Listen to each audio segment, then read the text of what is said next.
नागपूर शहरात तहसील पोलिसांनी एका घातक शस्त्र बाळगणाऱ्या आरोपीला अटक केली आहे। शहरात वाढत्या गुन्हेगारीच्या घटना पाहता पोलिसांच्या या कारवाईमुळे नागरिकांना थोडा दिलासा मिळाला आहे।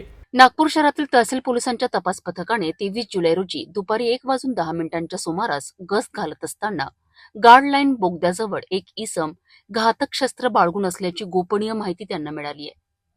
मिळालेल्या माहितीच्या आधारे पोलिसांनी तातडीने घटनास्थळी धाव घेतली आहे। त्या ठिकाणी त्यांना वर्णनानुसार एक व्यक्ती काळ्या रंगाच्या होंडा मोटरसायकल क्रमांक MH49BX 1642 जवळ दिसला। पोलिसांनी त्याला त्वरित ताब्यात घेतले आणि चौकशी अंती त्याने आपले नाव 20 वर्षीय मोहम्मद ओवेस रजा वल्द मोहम्मद अजीज असे सांगितले।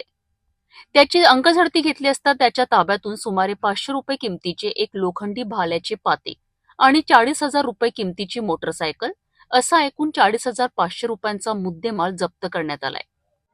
आरोपी मोहम्मद ओवेस रजा हा कोणताही गंभीर गुन्हा करण्याच्या उद्देशाने हे शस्त्र बाळगून होता, तसेच त्यांनी मनाई आदेशाचे उल्लंघन केले होते। त्यामुळे तहसील पोलिसांनी त्याच्या विरुद्ध कलम 425 भारतीय हत्यार कायदा आणि कलम 135 महाराष्ट्र पोलीस कायद्याअंतर्गत गुन्हा दाखल करून त्याला तात्काळ अटक केली आहे। या प्रकरणाचा पुढील तपास पोलीस करीत आहेत।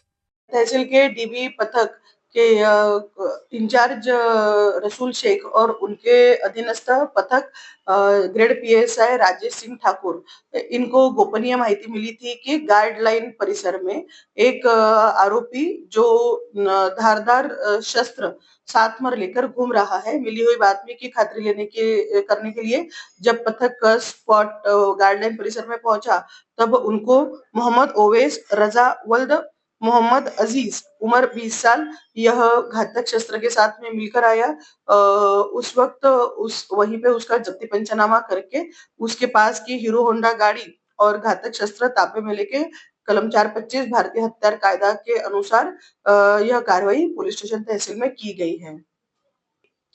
पूरा मुद्देमाल ये 40,500 रुपए का है। 500 रुपए का जो घातक शस्त्र है उसका कीमत है और 40,000 का उसका गाड़ी है, हीरो होंडा गाड़ी। और उसको जब पूछा गया तब उसने खुद के घर से वो जहाँ पे काम करता है वहां पर लेकर जा रहा था, ऐसा उसका बताया है। कुछ घातक कुछ करने वाला था, इस तरीके का उसने बयान दिया नहीं है।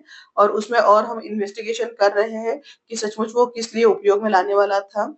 यह कार्रवाई ग्रेड PSI राजेश सिंह ठाकुर, इनके साथ में police constable Firoz, police constable Vinod, police constable Pawan, इनके पथक ने की है।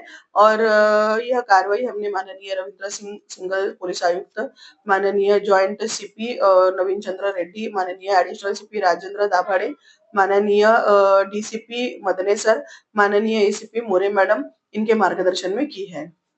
तर अशा प्रकारे तहसील पोलिसांनी तात्काळ कारवाई करत एका संभाव्य मोठ्या घटनेला आळा घातला आहे।